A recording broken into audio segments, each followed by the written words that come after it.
ሳሙኤል ቀዳማዊ ምዕራፍ 1 ቁጥር 11 የእግዚአብሔር ቃል እንዲህ ይላል። እርሷም አቤቱ የምሕረት ጌታ ሆይ የባሪያህን መዋረድ ተመልክተህ ብታስበኝ እኔንም ባትረሳ ለባሪያህ ወንድ ልጅ ብትሰጥ ዕድሜውን ሁሉ ለእግዚአብሔር ይሰጠዋለሁ፣ መላጩም በራሱ ላይ አይደርስም ብላ ስዕለት ተሳለች።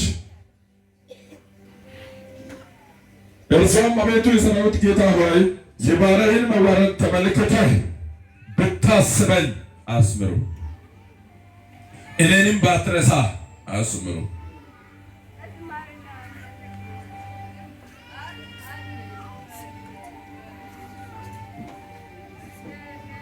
ለባሪያህም ወንድ ልጅ ብትሰጥ ዕድሜውን ሁሉ ለእግዚአብሔር ይሰጠዋለሁ፣ ምላጭም በራሱ ላይ አይደርስም ብላ ስዕለት ተሳለች። ለጌታ ክብር ይሁን። ይሄ የወላጆች ጉዳይ ነው። አልወለደችም። ምን አይነት ሴት? ጸሎቷን የምታብዛ ሴት፣ ጸሎቷን የማታቋርጥ ሴት በጸሎቷ መካከል ከቀናት አንድ ቀን ለየት ያለ ጸሎት ጸለየች። ምን የሚል? ልጅ ብትሰጠኝ ዕድሜውን በሙሉ አለች። አይ እየሰጣኝ ያለው በስተመጨረሻ ነው፣ አይቼም ላልጠግበው ይሆናል፣ እስከሚሞት ከፊቴ አየዋለሁ ብላ ቃል አልገባችም። ልጁን ልትቀበል እያሰበች ያለችበት ጊዜ ወደ እርጅና ያጋደለበት ዕድሜ ላይ ነች። ግን ዕድሜውን በሙሉ ለአንተ እሰጠዋለሁ፣ ምላጭም አይገባበትም። ወንድ ልጅን ብትሰጠኝ የባሪያይቱን ውርደት ብታስብ ብትመለከት ብላ ወደ እግዚአብሔር ስላት ተሳለች። ከዚህ በኋላ እግዚአብሔር ሰማ። እግዚአብሔር ምን ሆነ? ምን ሆነ? እግዚአብሔር ሰማ። ከሰማ በኋላ ልጅ ሰጣት። ልጅ ከሰጣት በኋላ ሐናም ስትጸልይ እንዲህ አለች። ሐና በምዕራፍ 1 ቁጥር 11 ላይ ስትጸልይ የባሪያህን ውርደት ተመልክተህ ወንድ ልጅ ቢሰጠኝ ዕድሜውን በሙሉ ለአንተ እሰጣለሁ ብላ ጸለየች። በምዕራፍ 1 ቁጥር 11 እንዲህ ብላ ጸለየች። ውርደት ብታይ አለች፣ የባሪያይቱን ውርደት ብትመለከት አለች። ሐና በምዕራፍ 2 ከልጅ በኋላ ስትጸልይ እንዲህ ብላ ጸለየች። ልቤ በእግዚአብሔር ምን ሆነ? ጸና። አሜን አሜን አሜን። እዚህ ጋር አንድ ነገር ማሰብ ያለብን ነገር አለ። ተከታተሉ።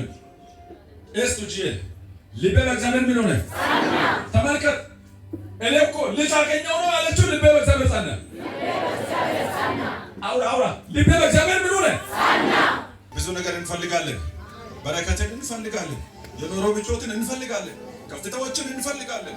ፋይናንሻሊ ማደግ እንፈልጋለን። ስፒሪቹዋሊ ማደግ እንፈልጋለን። ናውሌጂካሊ ማደግ እንፈልግ። በሚያስፈልገን ሁሉም በሁሉም ዳይሜንሽን ማደግ እንፈልጋለን። ግን ይሄንን ልንታረቅ፣ ይሄንን ከፍታ ልንወጣ፣ ይሄንን ከፍታ ልንደርስ፣ ይሄን ከፍታ ልባችን የሚፈልገውን ከፍታ ልንወርስ ከቃል ጋር እንገናኝ። ሐና ከቃል ጋር ተገናኘች። ዋን ባይ ዋን ወይም አንድ በአንድ አወራለሁ። ቀንዴ በእግዚአብሔር አሁን ቀንዴ በማን? በሳሙኤል ነው በእግዚአብሔር? አውሩ። በሳሙኤል ነው በእግዚአብሔር? ሳሙኤል መጥቷል እኮ ግን ሳሙኤል መጥቷል። ጠይቃለች፣ መጥቷል በእግዚአብሔር አለች። አሁንም እየተወራ ያለው በእሷ ዘመን ማን ነው? በማጣት ወቅት ማን ነው? በማግኘት ወቅት ማን ነው? ቀንዴ በእግዚአብሔር ምን ሆነ? ከፍ ከፍ አለ። የዛሬ ሰዎች ስሙ። አፌ በጠላቶች ለምን ሆነ? ተከፈተ። እስቲ ተከፈተ በሉ። አሁንም ሌላ ቃል በማዳኒ ደስ ብሎኛል።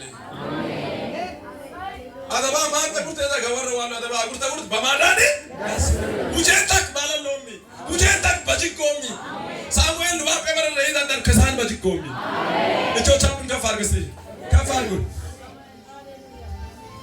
ደስታን የሚሰጥ የእግዚአብሔር ማዳን ቤትን ቀድሞ ይግባ። ዛሬ ቤትን አንተ ከምትገባ በፊት ቤትን ሲጀር መጀመሪያ ማዳኑ ይግባ። አንድ ጊዜ ጮይና አሜን በለስ። በማዳን ምን ሆነኛል? ደስ ብሎኛል። አትተባዩ አለች። ከአንተ በቀር ቅዱስ አትተባዩ፣ በኩራትም እግዚአብሔር ናቸውና በእነርሱ ላይም ዓለምን አደረገ። ኮልታፏ ሴትዮዋ ሀሳብ ተቀየረ። ከቃላችሁ ጋር ምን ሆኑ? ተገናኙ። ሸኒኪ መንቹ ጨበጠንት መገን ላጋን ገንባይ ይቤ ሀሳንተሪን ጣጬ ሰውት ደያሉ መገን ላጋን ጣጬ ያሉ መገን ላጋን ጣጬ ተውት ደያሉ ሀሳንተሪን ጣጬ ታንት ያሉ ጣሰነከ ያሉ መትመሽ ጣጬ ወቀነ ወከያት ተገናኝተህ ትሄዳለህ። ተገናኝታችሁ ትሄዳላችሁ። ጠላት እያየ እያረረም እየተናደደም የሚገናኝ ሰው አለ። ተናኛላችሁ። ተናገር ትገናኛላችሁ። የምትቃጠላችሁ ኃይል አይኖርም። ትገናኛላችሁ። አሜን። ይሄ ሁለቱም የሐና ጸሎት ነው። ይሄን ካልኩኝ የጸሎት አክሽን ተቀየረ እንጂ ሁለቱም የሐና ምንድነው? ጸሎት ነው። ልጅ መጣ። ልጅ ከመጣ በኋላ ምን ሆነ? ልጅ ከመጣ በኋላ በሐና ጉያ ነው ያደገው። መጽሐፍ ምን ይላል? ሳሙኤል በእግዚአብሔር ፊት ያድግ ነበረ። ይሄን ቃል ወደ ቅድሞ ወደ ምዕራፍ 1 ቁጥር 11 ውሰዱና ልጅ ቢሰጠኝ ኖሮ ራሱን ለአንተ ይሰጥ ነበር። በናምሶስ ከተማ ጴሮ ከነወስ ይዋቴስ ወንድሜ ጥሩ ሸሚዝ ከተማ ይዟቸው ሄዱ። ከተማ ላይ ጊዜ የሚያቃጥላቸው ሰዎች አሉ። ገና ጥሩ ሸሚዝ ለብሰዋል፣ የለም ከተማ ጠፉ። ምክንያቱም ሸሚዙን መናሪያ ማሳየት አለባቸው። ደህና ጫማ ከተማ ይዟቸው ከእግዚአብሔር ቤት ያሸሻቸው ሰዎች አሉ። ደህና ልጅ አገኘች፣ በጦርነት የሚያሸንፈውን ልጅ አገኘች። እስራኤላውያን ከፍልስጤማውያን ጋር ፊት ለፊት ተጋጥመው ያልቻሉትን በድምፅ የሚጠራ በድምፅ ጠርቶ የሚያሸንፍ ጀግና ልጅ ወለደች። ምድረ በዳችሁ ገነት ይሆናል። ምድረ በዳችሁ ገነት ይሆናል። ምድረ በዳችሁ ገነት ይሆናል። እየጸናችሁ ምድረ በዳ የሆነ ዛሬ ገነት ይሆናል። ጌታን ፊት እየፈለጋችሁ እምቢ ሲል ምድረ በዳ የሆነባችሁ ገነት ይሆናል። ነገራችሁ ገነት ሲሆን በዓይኖቻችን እናያለን።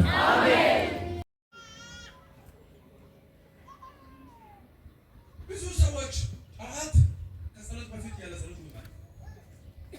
ጌታ ኢየሱስ ክርስቶስ በሚጸልዩበት ጊዜ ሁሉ በጸሎት ለቆማችሁ ጊዜ አባታችሁን ያስተምራችሁ ጸሎት ጸልዩ ይላል። ልካን አባባሪ ፖስተር ማጭ አባባሪ ፉሽናኪ ቤተክርስቲያን በሰማያት የምትኖር ማንነን ይያጉራው ወላባት ተቀበለው እንተከሳ ጊዜ ነው የዕለት እንጀራ ሲተላልፍ አንተ የምትፈልገው ተሳቢ የዕለት እንጀራ እኮ ነው። ለእግዚአብሔር ተሳቢ የዕለት እንጀራ እኮ ነው ወንድሜ። እሺ ቆይ ተሳቢ የዕለት እንጀራ የሆነበትን መንገድ አሳይ። ተሳቢው አለ በዛሬ ዕለት እቁብ 100 ሺህ እየጣለ ነው። ሲኖ አለ በይሁድ ዕለት እቁብ ስንት ሺህ 100 ሺህ እየጣለ ነው። እየጣለ ነው አይደለ? እየጣለ ነው። ምሳ ጊዜ የምትበላው ስንት እንጀራ ነው? አንድ ነው። ምሳ ጊዜ የምትበላው ስንት እንጀራ ነው? ለዚህ ነው ሰባ ፎቅ ቢኖር የዕለት እንጀራ እኮ ነው። ኢየሱስ ጠቅለል ባለ መልኩ በድባብ ቀለማ የትጡት ፎቀራው የዕለት እንጀራ የቀረንተን 100 እንጀራ የገዛየው ማንም ማገር ሲሉት ይባስ አንቀጥ ሁለት እጅ ነታነሳ በመጽሐፍ ቅዱስ ውስጥ ያለው የዕለት እንጀራ ከዛሬ ጀምሮ በህይወት ላይ መፈጸም ይጀምር። አሜን። አንተ ጩሂና አሜን ወስ በመጽሐፍ ቅዱስ ውስጥ ያለው የዕለት እንጀራ ሁሉ ሳይደር እጅ ላይ ይግባ። አሜን።